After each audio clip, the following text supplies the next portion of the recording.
Bienvenue à toutes et à tous, c'est Sébastien Bruno-Durand, le créateur du podcast indépendant Parlons de votre mental. Après une première saison avec 20 épisodes, avec des invités issus d'univers très variés, je repars à la rencontre d'incroyables personnalités qui, je l'espère, vous inspireront dans votre quotidien et viendront booster vos ressources psychologiques pour être performants dans vos réalisations personnelles, professionnelles, sportives et vous aideront à être bien dans vos baskets. Nos invités se livreront cette saison à un portrait chinois, parleront des actualités et projets qui les animent et des qualités mentales qu'ils utilisent depuis des années. Soft skills, confiance en soi, motivation, gestion des émotions, gestion des échecs, ainsi que leur capacité à rebondir pour toujours aller plus haut, plus loin, en étant toujours positif. Excellente écoute à toutes et à tous et découvrons avec plaisir notre invité du jour.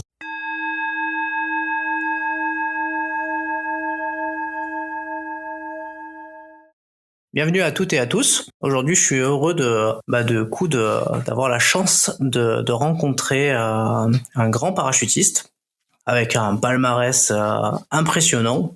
Champion du monde, médaille d'or, record du monde à plusieurs fois, champion de France, tout un tas de récompenses, de performances. Voilà, c'est un homme qui nous vient du ciel presque, j'ai envie de dire.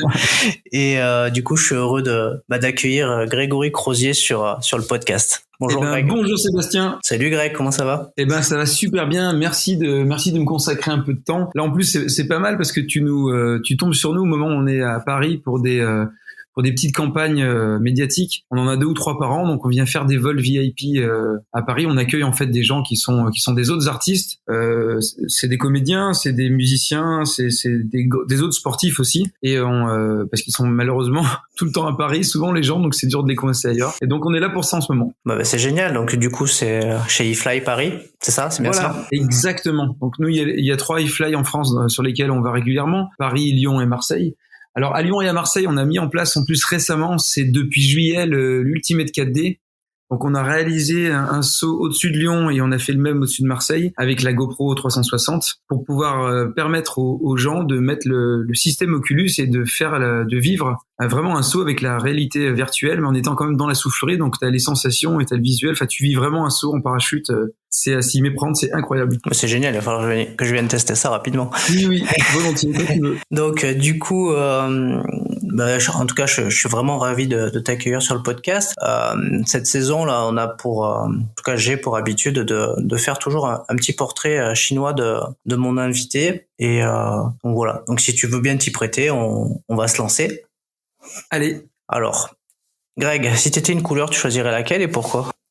Waouh. Alors, depuis ma carrière de sportif de haut niveau, rouge. Rouge. Pourquoi rouge ? Oui. En fait, c'est devenu une couleur qu'il faut assumer évidemment, mais juste simplement parce que ça représente vraiment la vitesse. Ferrari l'a choisi depuis très longtemps, mais je pense pour les mêmes raisons. C'est vraiment la performance, la vitesse, la puissance. Ça attrape l'œil. Je veux dire, quand tu évolues en rouge, en soufflerie ou dans le ciel, en tant que sportif de haut niveau ou en tant que pilote X ou Y, il y a quand même un truc visuel qui se passe en plus de la performance. C'est la couleur de ta combi en plus. Voilà. Alors pour les compétitions très haut niveau ou pour les sauts exceptionnels comme au-dessus des pyramides ou d'ailleurs Rock ou les sauts un peu comme ça très très spéciaux, oui, on prend la combi rouge. Oui. Si tu devais amener un livre dans un voyage et tu as l'opportunité de prendre qu'un seul livre, lequel tu choisis ?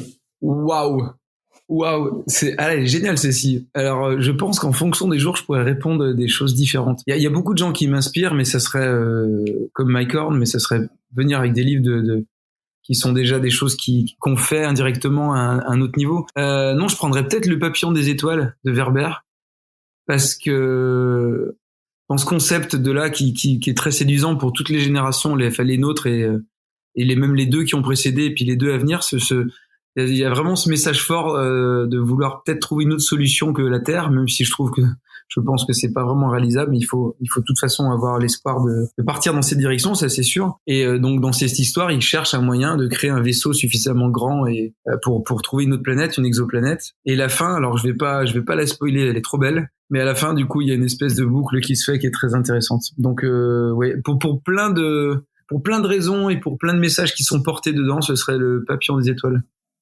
Bon, très bien. Si tu devais choisir un objet, lequel choisirais-tu ? Pareil, ça dépend. Si j'ai faim, ça sera une fourchette, mais si. Waouh. Je la connaissais pas celle-ci dans les portraits chinois. Elle est bien. Waouh. Qu'est-ce que tu prends comme objet, toi?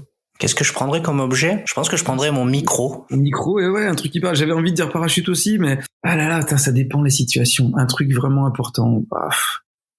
Un objet. Ah, ma chérie me fait signe ton téléphone parce qu'il est greffé à ma main quasiment. Non, mais oui, alors. Ah ouais, le téléphone. Si je disais...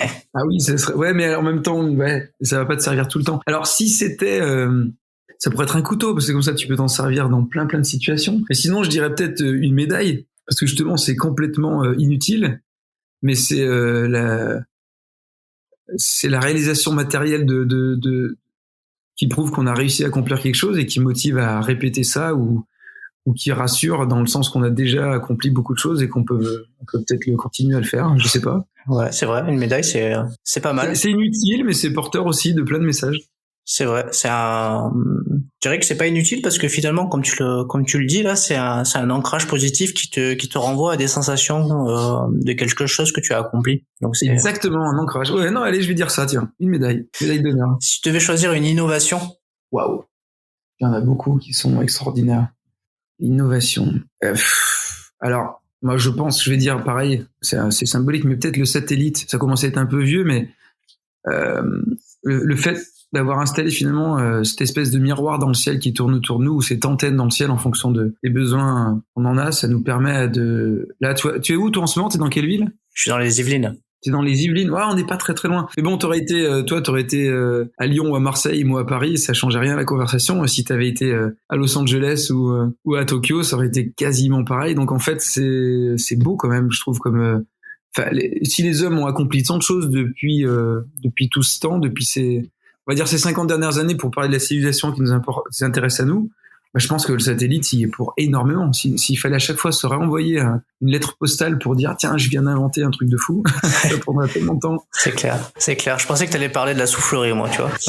Ah oui, dans nos sports à nous, la soufflerie, c'est une innovation fabuleuse. Ah, je sais pas, ouais, tu me prends un dimanche, là, je suis sur plein de trucs. J'ai vu Fabien Olicard hier soir, le mentaliste, c'était incroyable au Zénith de Paris. Donc mais j'ai débranché un peu de mon côté sportif de haut niveau. Ok. Si tu devais choisir une planète, la nôtre sans exception. La nôtre. Et pourquoi? Planète Terre. On a un ami astronaute, Jean-François Clairvoy, qu'on voit de temps en temps, et ses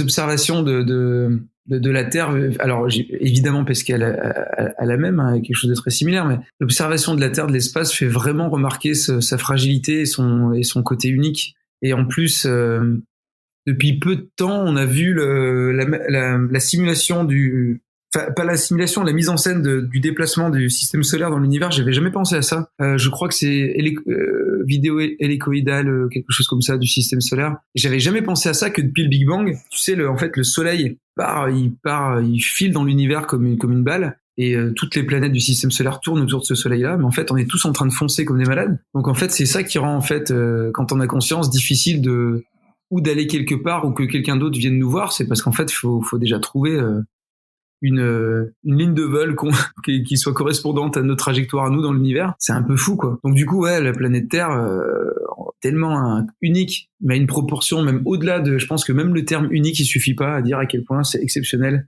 ce qui se passe sur Terre, quoi. Donc ouais, la planète Terre. Ok, un sujet. Si tu devais choisir un moment de la journée que tu préfères. J'adore le coucher de soleil le soir, parce que c'est... Le lever de soleil, c'est très beau, mais pour moi, il y a tellement de trucs à faire dans la journée. Les fois où je me suis levé assez tôt pour en voir un, j'ai la tête déjà qui est polluée par ouais, je vais pouvoir faire ci, ça et ça et machin, faut pas que j'oublie le truc. Et je suis déjà à fond. Alors que le coucher de soleil, je sais pas pourquoi, comme je sais que je suis aussi actif le soir, mais c'est un moment quand même où je peux m'accorder de juste le regarder, d'arrêter de penser. Parce qu'on clôture la journée. Donc le coucher de soleil, ouais. Si tu devais choisir un art, lequel serais-tu? Il y en a beaucoup. Ma chérie, on pratique beaucoup plus que moi. En plus, la musique nous accompagne absolument tout le temps.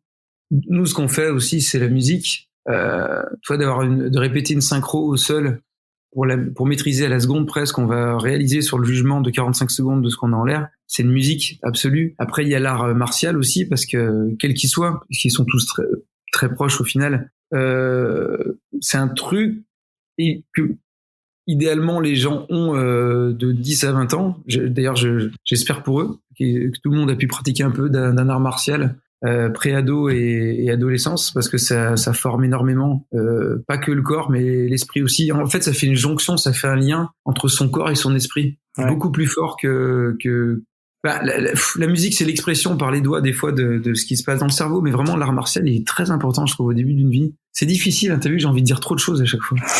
Non, mais c'est l'art martial, musique, l'homme orchestre, allez, on va dire Bruce Lee, homme orchestre. Oui, et puis les arts martiaux, il y a, comment dire, comme tu le précises, ça véhicule aussi beaucoup de valeurs qui sont importantes pour vivre en société. Et oui, c'est ça. Non, mais c'est extrêmement complet. Moi, je me suis limité, c'est vrai, aux premières années, mais après, ça forme. C'est très important. Je trouve qu'on reconnaît les gens qui ont pratiqué déjà un niveau même amateur, mais un peu plus. Les gens qui ont pratiqué un art martial, je trouve ça toujours intéressant. Bon, allez, je pourrais avoir quand 2 petites questions et après on passe sur la thématique du mental. Si tu devais être une qualité, laquelle serais-tu? Obstiné, non, c'est pas une qualité. Fiable, éthique. Bah oui, c'est une belle qualité, ça. Quand tu fais partie de mon équipe, tu risques rien. Bon, mais c'est cool alors. En tout cas, t'es fiable parce que ça fait un moment qu'on se court après. On est arrivé à faire cet épisode malgré ton emploi du temps de ministre. Merci pour ta patience d'ailleurs, hein, beaucoup. C'est une de mes qualités, la patience. Allez, une petite dernière. Si tu étais un mot, lequel choisirais-tu? Puissance. Et pourquoi? Puissance ou force? Je sais pas si c'est exactement la même chose au final. Peut-être plus la force. Non, la force. La force parce que c'est quelque chose que j'ai dû améliorer et cultiver toute ma vie, et physique et mentale en fait. C'est pour ça que je vais dire plutôt la force, parce que c'est y a toutes sortes de choses qui va nous suggérer d'abandonner ou de lâcher, même à des proportions faibles. Des fois, c'est juste allez, l'entraînement là, il est déjà 19h15. Je veux pas refaire une série de cordes à sauter où je vais pas refaire où je vais pas recourir 15 minutes, ou je sais pas. Enfin, il y a toujours plein de trucs qui disent allez, on va arrêter là, ça suffira bien. Et des fois, il faut le faire. Il faut parce que le repos, ça fait aussi partie de ce qu'il faut intégrer dans les entraînements. Et je trouve que la force de dire non, là, je vais pas lâcher, parce que les autres, justement, ils vont le faire à ce moment-là. Moi, je vais aller encore un peu plus loin. Et ça donne lieu à trouver d'autres choses, d'autres idées, ou d'aller plus loin et d'aller encore plus loin aussi dans ce lien d'esprit et de corps. De dire, putain, on est capable de faire un peu plus, en fait. Donc, et du coup, ça donne plus de confiance en soi. Et je pense qu'après, ça se transforme en aura, tout ça, et les gens le sentent aussi, qu'on est capable de faire plus et qu'on a accompli plus. Donc c'est la force. D'ailleurs, j'ai toujours hésité à avoir un tatouage parce que je change d'avis souvent sur les choses assez vite, parce que je remets tout le temps tout en question et j'arrive pas à me dire est-ce que je pourrais avoir un truc écrit sur moi toute ma vie. Mais alors ça serait pas peut-être pas le mot force écrit sur le front ou sur le cou comme les rappeurs, mais un truc qui signifierait ça dans un langage un peu dissimulé, un peu caché, un peu tribal. Ça serait un truc que je pourrais considérer. Ouais. Bon, c'est une info ça. Ouais. On attend le tatouage. On attend le tatouage sur Instagram. Ok, on va attaquer la raison pour laquelle on est là aujourd'hui, c'est-à-dire parler de ton mental, parler de mental. D'abord, on va commencer un petit peu par ton parcours. Avec le recul, qu'est-ce qui t'inspire, ton parcours? Il est très révélateur il reflète, je veux dire, vraiment le fait qu'on s'est fait tout seul. Je vais dire on souvent parce que Karine est avec moi tout le temps. C'est-à-dire que... Ah oui, on la salue d'ailleurs. Oui, elle est juste derrière. Elle est dans son livre là. Elle est en train d'essayer de finir son livre à tout prix. Elle est un peu en retard, donc elle est à fond dans son livre.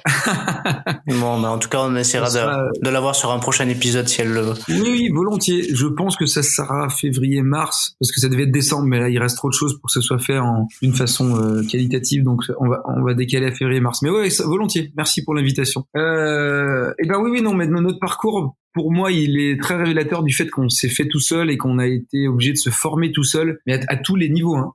Que ça soit en renforcement musculaire, en diététique alimentaire, en coaching mental. Enfin, il a fallu qu'on se le fasse nous-mêmes et qu'on se forme nous-mêmes.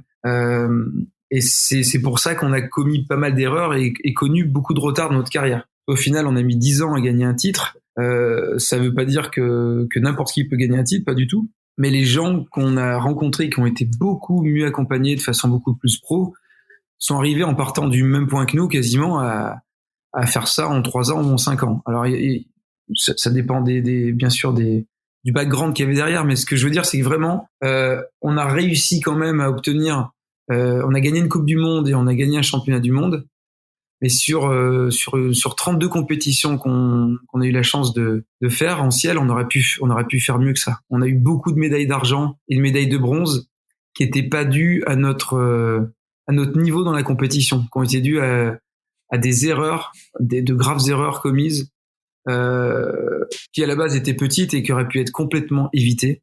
Donc c'est ce qui fait aussi la beauté de notre parcours pour les gens qui nous connaissent. Mais j'aurais aimé être double ou triple champion du monde. J'aurais bien aimé ça, mais au final, on est arrivé à le faire qu'une fois et c'est dû à ça, parce qu'on était seuls, quoi. Bon, après, c'est en commettant des erreurs qu'on progresse aussi, donc du coup, ça montre bien que vous avez eu cette quête de vous perfectionner à chaque fois pour, voilà. Vous avez peut-être perdu du temps, mais en tout cas, vous êtes quand même arrivé à l'objectif. Voilà, bah c'est ça. Alors on a perdu du temps, mais tu vois au final des homologues qu'on a en aéronautique qui sont arrivés à faire ça. Alors est-ce que du coup ils en ont moins eu conscience de la difficulté de devenir champion du monde, parce que on peut quand même passer une vie entière à essayer et à jamais y arriver, évidemment. En tout cas, nous d'avoir eu ce parcours un peu dans la douleur et dans la difficulté, ça donne beaucoup plus de valeur et d'importance à ce titre. Ça c'est une certitude, et c'est peut-être ce qui fait qu'aujourd'hui on est là en train de faire ces vidéos en 3D pour le montrer au public, pour que les gens puissent, en seulement une demi-heure de briefing, sans avoir à monter dans un avion, vivre un saut en parachute avec nous. C'est peut-être ça qui nous donne envie d'aller à la rencontre d'autres artistes de tous les milieux pour les emmener en soufflerie, justement, à iFly Paris, partager un petit moment avec nous. Toutes ces choses-là qu'on fait en plus, je pense que ça vient de ça, du coup. Donc, au final, c'est bien. Bah ouais, c'est super. C'est super de pouvoir faire qu'à partager et découvrir en tout cas des choses qui nous passionnent, et puis des choses qui sont pas non plus, comment dire, notre lot quotidien, quoi. On saute pas en parachute tous les jours, quoi. Voilà. Alors, si tu devais être satisfait de quelque chose au regard de vos 10 ans d'expérience, tu garderais quoi en tête?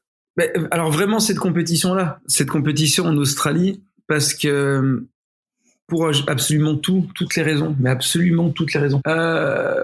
On a 2 ans avant, à Chicago, on devait être médaille d'argent, mais vraiment sans aucun problème. Et à 2 sauts de la fin, on passe tout doucement ex aequo avec l'équipe qui était 3e, pour finalement finir juste derrière eux à 0,1 ou 0,2. Une équipe qu'on avait battue très très peu de temps avant, largement en plus. Donc on pensait même pas être en compétition avec eux. Et on a découvert que, étant nouveau dans le circuit, étant pas connu des juges, il y avait comme des notes artistiques qui étaient un petit peu subjectives, et que du coup on en payait le prix. Et j'avais trouvé ça effarant de subir ça, quoi. Et du coup, si tu veux, on a c'est même pas qu'on a redoublé d'efforts, c'est qu'on a multiplié par 10, 100, 1000 les efforts, et on allait voir les champions du moment, qui étaient les Russes. On allait leur demander, mais qu'est-ce qui fait pour vous qu'un saut est bien réalisé? Qu'est-ce qui fait comment êtes-vous devenu champion du monde, etc. Enfin, je vais pas raconter tous les petits secrets, les petits détails, mais on a vraiment fait une démarche pendant 2 ans qui était énorme, pour dire, la prochaine fois qu'on y retourne, c'est même pas pour être peut-être 3e ou second, et qui est déjà faire un podium, c'est déjà extraordinaire, mais c'était vraiment pour tout casser, quoi. On a su quelques mois après, en plus, que la destination, c'était justement l'Australie. Le site, c'était la Gold Coast, donc la Côte d'Or. On savait que ça serait nos 10 ans de compétition. Donc au niveau de l'endroit, on peut pas faire plus loin pour un Français pour éventuellement devenir champion du monde que d'aller sur la côte est de l'Australie. Quoi de plus beau que de peut-être y parvenir au bout de 10 ans d'efforts. Enfin, il y avait beaucoup de choses. Il y avait des chiffres, il y avait des lieux, il y avait tout était énorme à ce moment-là. Et d'arriver en plus au sein de l'équipe, de nous 3, à régler tous nos petits problèmes physiques et mentaux. On peut dire qu'on a des problèmes physiques et mentaux. Je veux dire, mais à régler tous ces petits détails pour faire une seule équipe, une entité très forte, parce qu'on est 3. Beaucoup de gens oublient, en voyant que 2 personnes à l'écran, que la 3e personne, le vidéoman, a lui aussi une ligne de vol très compliquée à réaliser, et a le stress de maintenir une distance constante et un cadrage constant des performeurs. C'est très difficile. Donc encore une fois, si un des trois fait le saut de sa vie, ben, il fait que 33% du saut de toute façon, donc il a pas la main sur le résultat. C'est vraiment important de se rendre compte de ça. Donc on a vraiment réussi à faire tout ça en Australie. On était indestructible en Australie, c'était fou. Donc finir là-bas dans cet état de vibration, c'était magique. Bon, en tout cas, quand t'en parles, j'ai l'impression que je t'ai amené à y retourner pendant le podcast là. Ah mais complètement. Et en plus, alors c'est marrant. Tu vois, c'est peut-être pour ça qu'on fait le podcast aujourd'hui. Je suis en train de me rendre compte parce que je me dis pourquoi on n'arrive pas à le faire à chaque fois. En fait, demain, il y a l'équipe, un des rédacteurs en chef de l'équipe qui à force de voir des petits articles sur nous nous a invités à aller sur leur plateau, et c'est demain. Et il va nous faire revivre toute la compétition, donc les 7 sauts. Donc là, on est venu à Paris justement en voiture pour une fois et pas en train, parce qu'on est venu avec nos parachutes, nos casques, nos combis, enfin tous les équipements équipe de France, la totale, pour aller faire finalement ce qu'on aurait aimé avoir nous si on avait une attachée presse à l'époque. On va faire demain ce qu'on aurait aimé avoir en retour d'Australie en France, quoi. Une émission sur notre succès là-bas. Bon, bah, donc toi, le podcast, il arrive au bon moment. Ouais. Bah ouais, puis moi, ça fait un petit moment là que je m'intéresse un petit peu à ce que vous faites. Et merci, hein. Merci beaucoup d'ailleurs, on a besoin de communiquer sur ce sport, c'est vraiment pas facile. Bah oui, non seulement je pense que c'est pas facile, en plus on se rend pas compte que ça peut être aussi une possibilité qu'on a, et puis qu'on peut s'offrir aussi, ne serait-ce que par la soufflerie, ou pour après peut-être se donner l'occasion peut-être d'aller sauter d'un avion, d'un vrai, quoi. Exactement. C'est vrai que la soufflerie, pour le coup, ça change la donne. Ça permet à beaucoup de gens d'entrevoir, finalement d'imaginer qu'ils puissent sauter, quoi. Après un vol en soufflerie ou deux, beaucoup de gens quand même disent je voulais vraiment pas sauter, et en fait pourquoi pas. Ouais, mais donc quelque part il se prépare un peu mentalement, hein. Comment? Quelque part il se prépare un peu mentalement. Oui, et puis c'est surtout des fois on fait en fait une espèce de liste inconsciente de tout ce qu'il faut faire pour monter dans un avion, se mettre un harnais, éventuellement passer une visite médicale. Dans beaucoup de pays, ils demandent en plus une visite médicale. Monter en altitude, il fait plus froid, on est accroché à quelqu'un qu'on connaît pas, la porte de l'avion s'ouvre, il y a du bruit, il y a du vent. Enfin, il y a beaucoup de choses. Du coup, on s'imagine quand même sans se projeter complètement, qu'il y a beaucoup de choses à affronter. Là, en soufflerie, c'est pas le cas. Il fait chaud, on n'a pas à monter nulle part, on n'a pas de harnais enfilé, et on sait qu'on va quand même vivre au niveau sensoriel la même chose. Donc une fois que ça c'est fait, ça fait quand même une sacrée case en moins qu'on peut enlever de la liste. On dit oui, d'accord, je vais vivre ça. Donc je peux peut-être prendre sur moi d'aller mettre un harnais en plus, et puis de monter dans un avion, puisque je vais revivre ça. Ouais, quelque part tu vis la sensation, donc du coup ça va te permettre un petit peu de dépasser le reste, qui est peut-être un peu plus inconfortable. Tu l'as pas fait encore, toi? Non, pas du tout. Aïe. Pas du tout. Va falloir s'y mettre, hein. Allez. Va falloir s'y mettre. Bon, en plus, j'ai cru lire en plus que tu, au-delà de tout ce que vous faites, tu es aussi coach en simulateur de chute libre indoor. C'est bien ça? Oui, exactement. Bon, on a passé un petit peu toutes les qualifications possibles et imaginables, parce qu'il fallait justement être capable de tout faire pour progresser dans les meilleures conditions. Il faut pas se limiter. Donc oui, on a passé tous les diplômes, dont tous ceux en soufflerie qui nous permettent d'enseigner à tous les niveaux. Ouais. Et puis j'ai vu aussi que tu étais chef d'entreprise quelque part. Du coup oui, on a la société Airwax pour justement être capable de faire aussi peut-être des scènes de film, des cascades ou des sauts exceptionnels. Par exemple, simplement le saut à Lyon ou à Marseille, il a été possible parce qu'on était parapro. Parapro, c'est une qualification qui dépend pas du ministère des Sports. C'est plus une pratique sportive du tout qui est réglementée. C'est là on fait un petit peu, on choisit ce qu'on veut, on loue l'avion qu'on veut, on saute à l'altitude qu'on veut avec le matériel dont on a besoin, et on sort complètement du cadre sportif. Il faut une qualif particulière pour ça. Donc oui, il faut savoir tout faire pour pas être limité et pour pouvoir inviter des VIP aussi. On a sauté en Égypte, on a amené Paul Taylor et Verino. Verino a posté là sur son Instagram il y a 2-3 semaines son saut en Égypte, et Paul Taylor juste hier.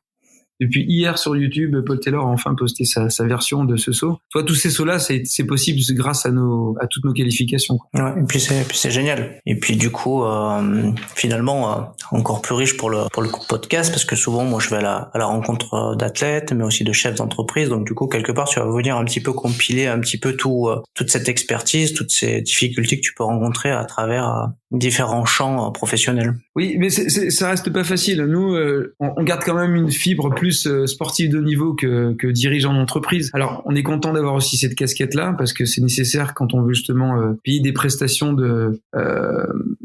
pour des photographes extérieurs. Alors, quand c'est Iwan Kowi, qui est notre photographe attitré, qui est au sein de notre équipe, souvent c'est du bénévolat entre guillemets, puisque il se sert aussi des images pour sa promotion à lui. Donc, il est juste défrayé, il vient avec nous. Mais si on a besoin de prestations, hier par exemple, on a fait venir des pilotes de drones pour un projet. On a fait voler une violoniste célèbre, Esther Abrami. Donc elle était dans la soufflerie, elle jouait un des morceaux qu'elle va présenter en février, je crois. Elle sort un album avec Sony, si je me trompe pas. J'essaie de faire un peu la promotion pour tout le monde en même temps, c'est bien. Et du coup, on a fait venir des pilotes de drones. Tout ça, voilà, c'est toutes ces choses-là, en fait, chaque détail est réalisable parce qu'on est une société. Donc, il faut forcément être pareil, encore une fois, il faut se former un peu sur le tas, un peu soi-même. Il faut avoir toutes les cordes possibles, imaginables. Et même, par exemple, l'attaché presse qu'on a, ça aurait été délicat d'avoir une attachée presse sans avoir une structure professionnelle pour la payer, quoi. Ouais, c'est évident. C'est évident.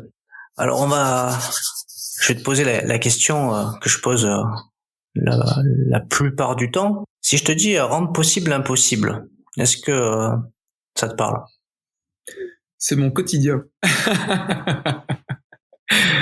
Oui, ça me parle énormément. C'est j'ai cette phrase en tête inconsciente un peu constamment. Et donc du coup, si c'est ton quotidien, donc tous les jours tu cherches à te dépasser systématiquement, quoi. Je vais pas forcément me provoquer, mais en fonction de ce que mon imaginaire va m'autoriser à penser ou selon les gens que je vais rencontrer, les situations, je vais pas m'arrêter sur un petit blocage. Il y aura un tel, mais c'est dommage, il est pas dispo ou je sais pas. La première explication de non faisabilité, je m'arrête pas du tout là, ça c'est sûr. S'il y a vraiment pas moyen et que c'est moi qui me suis assuré que c'était vraiment pas possible, là je vais décider que ok, c'est pas possible. Sinon je vais trouver un moyen de le faire quand même. Et je l'ai souvent fait. Mais en plus le final c'est que derrière c'est souvent positif, c'est-à-dire que on peut dire que c'est un peu forcé le destin, mais au final les gens sont enchantés que ce soit passé comme ça. Parce que c'est toujours on respecte toujours tout le monde, faut pas que ça soit par contre en vexant quelqu'un. Pas du tout. Il faut toujours formuler avec beaucoup de précautions la situation ou les requêtes ou les demandes. Mais si on fait passer un message comme quoi ce serait vraiment très très sympa de faire cette exception ou passer ce moment-là ou réaliser ce projet, réaliser cette mission, n'importe quelle chose, finalement on embarque dans son train tout le monde et tout le monde est finalement très content que ce soit passé comme ça. Le mental, c'est quoi pour toi? C'est un super fromage. Non, ça c'est les mentales. C'est les mentales. Le mental, voilà, encore une fois, peut-être depuis la formation martiale qu'on a eu tous les deux. Karine aussi, elle a fait du karaté très jeune. C'est je sais pas, on a l'impression que c'est pour moi, la vision que j'en ai, c'est un travail d'équipe constant entre l'ordinateur qu'on a dans la tête et puis le véhicule dont on dispose, qui est le corps. Et donc, améliorer les deux sans arrêt, ça permet de faire des choses juste de plus en plus sympas, de plus en plus incroyables. Donc, alors c'est une démarche après qui est personnelle. Il y a des gens qui n'ont pas cette ambition. Qui sont très contents avec ce qu'ils ont et des fois je pense que c'est peut-être même eux les plus heureux. On fait beaucoup de destinations tropicales, on rencontre plein de gens dans des coins au Kenya, au nord du Brésil, dans des endroits très très cool, très très sympas où les gens ont pas vocation à aller devoir renforcer leur physique et leur mental comme nous on l'a fait et qu'on continue à le faire et ils sont très très heureux. Donc je sais pas, faudrait régler cette histoire-là tous autour d'une table, qui a raison, qui a tort, mais en tout cas le mental pour moi c'est fondamental et ça s'améliore constamment. Pas que individuellement, mais aussi beaucoup en équipe. Il faut vraiment regarder ce que les autres font, partager des expériences de gens qui sont arrivés à faire plus justement. Pour moi c'est extraordinaire. Le partage c'est extraordinaire. Ça passe par le partage, le mental. Tu parles de préparation. Vous préparez comment vous? Alors chaque compétition, on s'est préparé un peu différemment au final, parce qu'à chaque fois on amenait des données supplémentaires et on disait oui, il nous a manqué ça, allez, il faut l'intégrer maintenant. Les préparations, tu veux dire comment on se prépare vraiment d'une manière générale à toutes les compétitions qu'on peut faire? D'une manière générale, qu'est-ce que vous faites exactement pour par rapport à votre activité sportive? Déjà, physiquement, il a fallu à la base faire un peu de renforcement physique, d'adaptation en fait, parce qu'on courait beaucoup, on faisait déjà beaucoup de sport de combat et tout ça, donc il y avait pas grand chose à avoir musculairement en plus pour faire du vol, mais il y avait un peu de souplesse et d'équilibre à avoir. Enfin, il y avait une adaptation musculaire à avoir, c'est évident. Après, la pratique qu'on a sportive depuis 2015, on va dire, est tellement constante qu'on n'a plus besoin d'aller 2-3 fois par mois dans une salle de musculation pour entretenir ou d'aller courir de temps en temps. On est constamment ou en train de sauter en parachute ou en train de voler en soufflerie. Si on a 2-3 jours d'affilée où il y a rien, c'est vraiment incroyable, quoi. On est tout le temps dedans. Donc au niveau entretien du corps, tout va bien. Par contre, au niveau préparation maintenant, j'ai l'impression que il y a plus que le mental à traiter. Je prends l'exemple justement du championnat de France. La dernière fois, c'est ce qui a coupé court à la première tentative. Je préparais le championnat de France, mais quand je disais préparer le championnat de France en indoor, c'était juste réunir les conditions pour y participer. Ça n'a même pas été vraiment de s'y entraîner en fait, parce que j'avais pas le temps en fait. J'ai pris la décision une semaine avant de dire non, mais de toute façon j'y vais, mais plus pour rajouter des participants à cette compétition et pour augmenter aussi ma crédibilité dans mon rôle d'ambassadeur. J'ai essayé de mettre en avant tout le temps le parachutisme indoor et outdoor. Donc c'est dommage de rater un championnat de France alors que je suis en train de tout faire pour le mettre en avant et le promouvoir. Donc là, je me suis dit, ok, je vais le faire avec Karine, comme on l'avait fait les 2 années auparavant. Et là, encore une fois, dans son livre Plongée à fond, elle m'a dit, j'ai pas envie de débrancher ne serait-ce que d'une semaine de mon livre, donc s'il te plaît, trouve quelqu'un. Et là, c'est un petit peu justement le luxe qu'on peut avoir une fois qu'on est devenu champion du monde, c'est qu'on peut un peu choisir son coéquipier. Et donc moi, je suis allé carrément en Espagne chercher le vice-champion du monde de cette discipline-là, Lewis Hard, qui, même s'il vit en Espagne, est un Anglais, super gentil. Et je lui ai dit, est-ce que tu veux bien faire mon coéquipier? J'ai le droit d'avoir 50% d'étrangers dans mon équipe, donc on n'est que 2 dans mon équipe, donc ça ira. C'est bon, ça passe. Il m'a dit oui, et du coup, de fait, on n'avait pas besoin de s'entraîner, entre guillemets. Lui, il est encore meilleur que moi là-dedans. Moi, je le fais pour le fun, le vol dynamique à 2. Cette discipline-là de vol en soufflerie. Donc on s'est quand même accordé 2 jours d'entraînement, 2 fois 1 heure pour quand même se mettre d'accord sur les vitesses de vent et puis qui est premier, qui est second, parce qu'il faut forcément choisir les places, etc. Mais c'était plus un calage. Je pense que si tu veux prendre un exemple, tu peux prendre 2 grands guitaristes au batteur d'un très grand groupe de musique. S'ils se rencontrent demain pour faire un truc, ils vont pas se donner rendez-vous 1 mois à l'avance. Ils se verront la veille ou 2 jours avant et ça ira très bien. C'était un petit peu ça que je me suis fait comme cadeau. Ça a très bien marché parce que je suis arrivé à faire vice-champion de France. Donc c'est bien aussi d'aller voler un petit peu des places aux gens qui s'entraînent à fond là-dedans, c'est drôle. Et voilà, donc là, si tu veux, là, c'est que le mental. Parce qu'à ce moment-là, c'est ok. J'ai pas envie de rater, mais pour moi, parce que j'ai envie de faire de la performance. Et par contre, j'ai pas le temps de m'entraîner physiquement, donc le mental fait 90% du boulot. Et c'est très drôle d'ailleurs parce que dans le sens positif que négatif aussi. On a fini justement donc en battle contre les premiers, l'équipe de France. Et ce qui est drôle, c'est qu'on a même une possibilité à un moment donné de la battre. Et c'est moi qui l'ai pas accepté en fait. Ça, c'est très très intéressant. Je me suis fait un débrief un peu juste après en me disant t'es con parce que là en fait il y avait peut-être moyen de faire même encore mieux. Donc on part sur il y a des tirages, donc il y a du vol en tête en haut ou du vol en tête en bas. Eux, comme ils sont beaucoup plus forts que nous quand même, le vol en tête en haut, ils étaient évidemment plus rapides. Et donc on savait qu'a priori on pouvait pas les battre sur ce tirage-là. Donc ils gagnent un petit peu là-dessus, ils nous mettent 3 secondes d'avance sur le run, et il y a un deuxième run qui arrive, parce qu'il y a ces 2 runs minimum pour déterminer, et là c'est beaucoup de tête en bas. Et là Lewis, qui a une analyse plus forte, parce que c'est vraiment sa discipline, il me dit attends, mais là ce tirage on est plus rapide qu'eux. Et comme c'est des tirages de plusieurs figures, même si on s'entraîne beaucoup, on peut jamais anticiper les tirages. C'est toujours quand même des agencements qui sont un petit peu nouveaux à chaque fois. Donc moi, j'imagine pas forcément aussi bien que lui ce tirage-là. Il me dit si, on est plus rapide qu'eux si on fait à fond. Donc on prend le risque d'avoir des pénalités si jamais on rate certains passages, mais vas-y, on y va à fond, on n'a rien à perdre de toute façon. Si on a une pénalité, on perd, parce que de toute façon, on perd. Et si jamais on va plus vite qu'eux, on peut peut-être, si on fait pas de bust, on peut peut-être gagner. Et en fait, lui, il y croyait, mais pas moi. C'est ça qui est drôle. C'est ça qui est fou. Moi, j'étais déjà en mode, vice-champion de France, déjà, c'est un hold-up absolu. Ça ira très bien. Comment tu veux que je batte l'équipe de France? Et à ce moment-là, je fais l'erreur que j'avais déjà commises quelques autres années sur certaines disciplines sur certaines compétitions de saut, et certainement ce que d'autres compétiteurs ont dû faire face à nous. Ça se trouve, ils ont dû dire putain, il y a Greg Rosier et Lewis Hard, ils sont plus forts, alors qu'on l'était pas. Donc c'est drôle en fait, parce le mental, on s'en sert pour gagner, et on peut, à partir du moment où on le lâche, on perd. Et c'est instantané. Alors que si on le lâche jamais, on perd jamais. Parce on perd jamais de toute façon, on fait que apprendre. Tu la connais celle-ci? Ouais, c'est ça. On perd jamais. Bah justement, c'est la question que je voulais te poser, c'est est-ce qu'il faut se donner le droit à l'échec?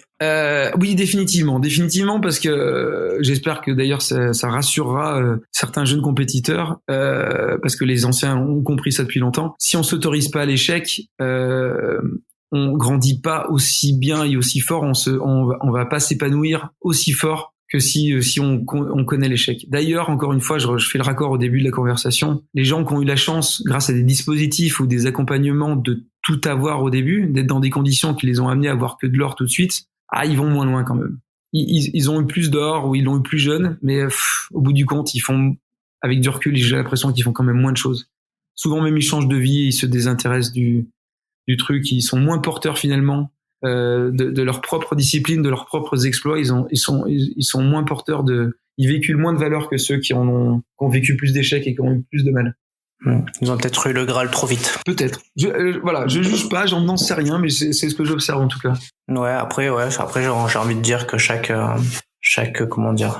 athlète est différent, hein, puisqu'on peut voir des athlètes qui durent, un Federer qui a quand même était capable de durer longtemps, un Nadal qui dure et qui sont capables de rééditer des exploits quand même assez incroyables. Ah oui, mais tout est porteur de toute façon. Même le mec qui arrive et qui gagne tout de 16 à 20 ans et qui arrête tout, il va de toute façon inspirer des gens. Même peut-être justement des gens qui disent « Ah, moi je suis convaincu que très jeune et machin, et qu'après tu fais une autre carrière. » Donc ça va forcément correspondre à des schémas. Donc c'est forcément positif. C'est juste que moi... peut-être que comme je suis bloqué dans l'expérience où moi j'ai eu beaucoup d'échecs, c'est moi qui vais dire que ça vaut mieux d'en avoir.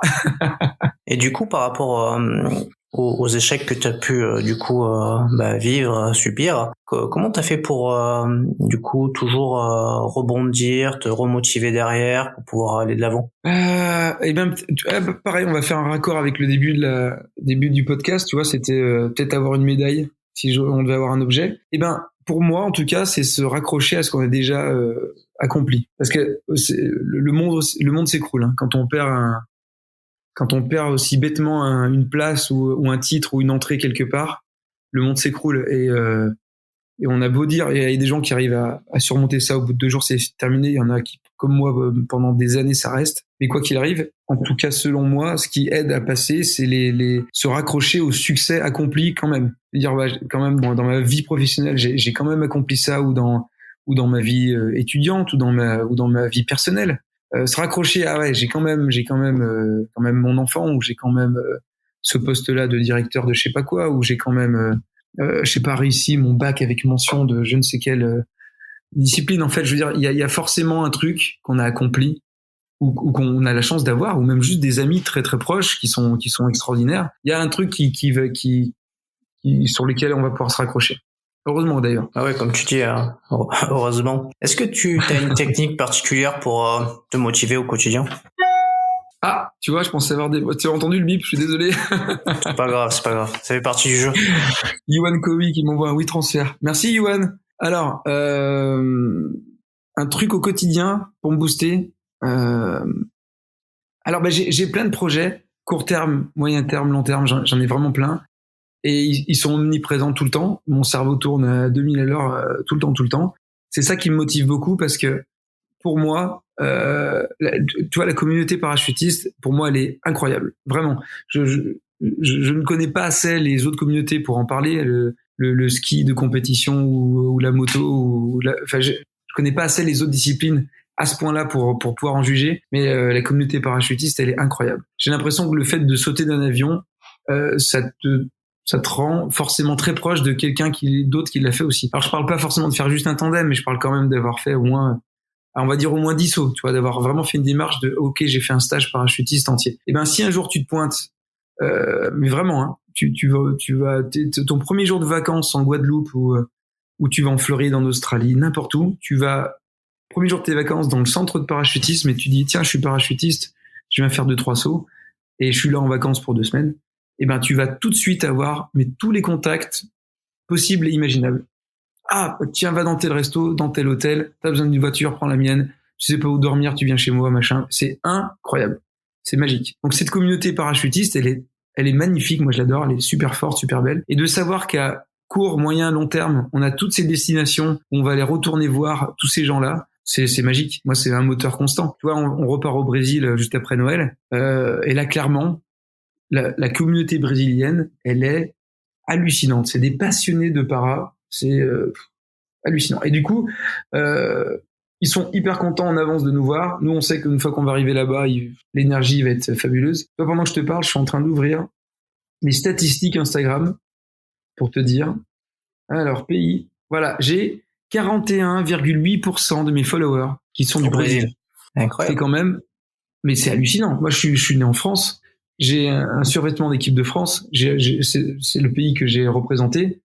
Aujourd'hui, 41% de mes followers, 42 presque, sont brésiliens. C'est complètement fou, tu vois. Je veux dire, c'est la preuve instantanée, irréfutable que cette communauté-là est très très forte et très très belle. Et donc voilà. Et puis on va retourner aussi en Namibie.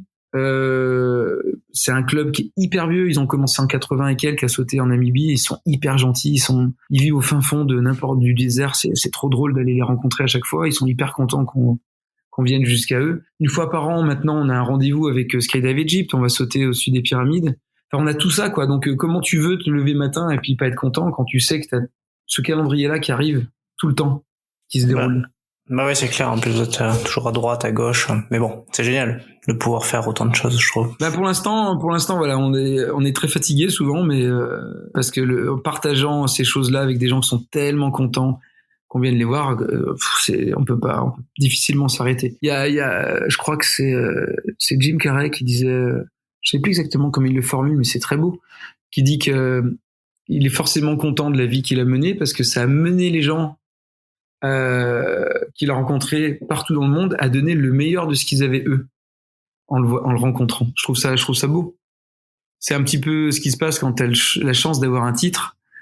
Du coup, tu véhicules une espèce d'aura, même avant même que tu arrives, les gens se font « Ah, c'est eux !» Donc, ils se doutent que derrière, il y a eu beaucoup de sacrifices, beaucoup de travail, et ils sont juste enchantés, mais vraiment de te rencontrer, et du coup, c'est génial. Toi, t'arrives, c'est extraordinaire. Est-ce que ça t'est déjà arrivé de ressentir du stress ou de la pression, en tout cas dans vos compètes, ou ailleurs, hein? Ah oui, dans les compètes, je veux dire dans le para plein de fois. On a fait un saut de nuit, toi, récemment. Ça reste le truc qui nous a plus remis la pression depuis longtemps, un saut de nuit au-dessus des pyramides. Mais là, tu me dis en compète, mais en compète absolument tout le temps. D'ailleurs, c'est ce qui nous a dévoré le plus à chaque fois. Alors, pour te prendre un exemple précis en compète, qui est à quel point ça nous a coûté une fois cher, vraiment très cher. On est en 2015, donc on joue. En plus de l'intégration en équipe de France, la participation à la Coupe du Monde qu'il y avait d'organiser en Hollande. Donc on doit gagner absolument. On peut pas se permettre d'être juste vice-champion de France. Il faut être champion de France pour partir faire la Coupe du Monde en Hollande. On a un saut en plus qui est magnifique, qui en plus c'est le mieux noté de toute la compète. On fait des 8,6 en saut de présentation d'expression libre, c'est la routine. Donc on sait qu'on a de quoi peut-être même gagner la Coupe du Monde, tu vois. On est à fond.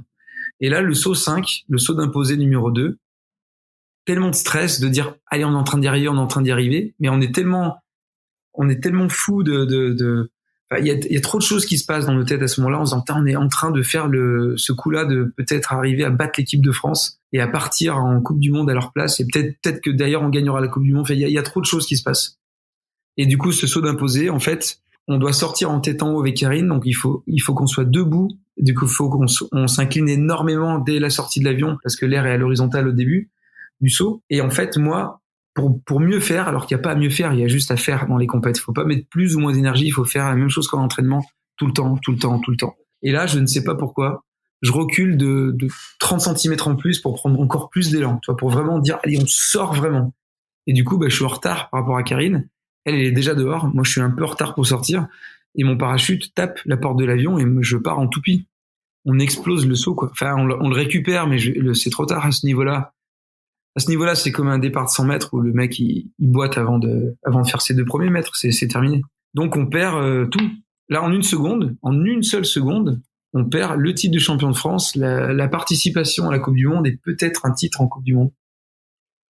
Donc oui, le stress, oui, non seulement on l'a connu, mais il nous a dévoré complètement pendant des années, parce qu'à chaque fois il arrivait sous une forme différente. On pensait à chaque fois combler les trous et il revenait d'une façon différente. Donc c'est pour ça que on était très fiers en 2018, parce qu'à force d'en avoir tellement vécu justement des déceptions et puis finalement de se faire son propre coaching mental, d'améliorer, de s'éloigner de toutes les informations nocives et inutiles qui pouvaient nous nuire, toutes les informations extérieures, négatives, polluantes. Donc on a fait le nettoyage absolu de tout. Rien ne pouvait nous atteindre. D'ailleurs, c'est bizarre parce que cette année-là, 2018, quand on allait au championnat du monde, je pense qu'on devait émaner ça, parce que on a souvent des invitations à des baptêmes, à des mariages, à des anniversaires, et c'est très très rare qu'on puisse y participer à cause de tous ces entraînements justement. Et là, il n'y avait plus rien. On aurait dit que toutes nos amis et notre famille avaient compris que là, on rigolait plus. Là, il y avait que ça. Nous, on va au championnat du monde, cette fois-ci, on y va pour gagner, on en a marre. Il y a plus rien d'autre qui doit arriver que ce qui peut nous servir à l'entraînement ou à la réalisation de nos meilleures performances. Ouais, je comprends. En gros, vous êtes focalisé que sur les choses qui dépendaient de vous pour être performant, et vous avez quelque part éliminé tout le reste, quoi. Tout ce qui n'était pas de votre contrôle ou tout ce qui pouvait nuire, vous l'avez enlevé, quoi. Voilà. Et ça fait partie de l'élimination du stress. Et on en avait quand même, évidemment, mais c'était devenu un stress positif. C'était un stress pendant cette compétition-là, et cette dernière, encore une fois, c'est la seule où il y a eu cet état de grâce absolue. C'était ok, c'est un stress évident parce qu'on est sur un championnat du monde. Je crois que ceux qui ont la chance de participer aux Jeux Olympiques doivent le sentir, parce qu'en plus c'est tous les 4 ans. Donc nous, même si on en avait fait 2 ans avant, nous c'est tous les 2 ans. C'était que notre 2e championnat du monde et on savait que tout pouvait arriver. On pouvait ne plus forcément être capable d'en faire un autre. C'était vraiment, je pense qu'on avait l'effet réellement d'un Olympien à ce moment-là. Et donc voilà, ce stress-là évident de dire, ok, là c'est pas tous les jours, là t'es en train de faire un truc exceptionnel. Chaque saut que tu fais, c'est one shot, mais pas dans le sens te craque pas, dans le sens vas-y, fais-toi plaisir, montre ce que tu sais faire, tout ce que t'as appris à faire pendant des années, c'est pour toi, c'est cadeau en fait.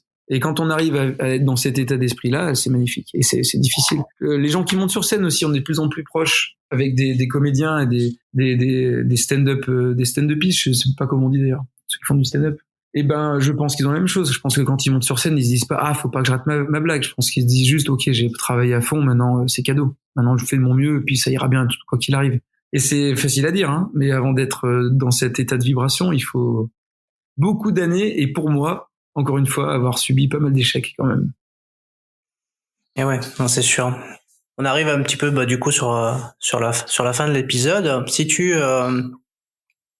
devais donner on va dire le mot de la fin, qu'est-ce que tu aurais envie de dire?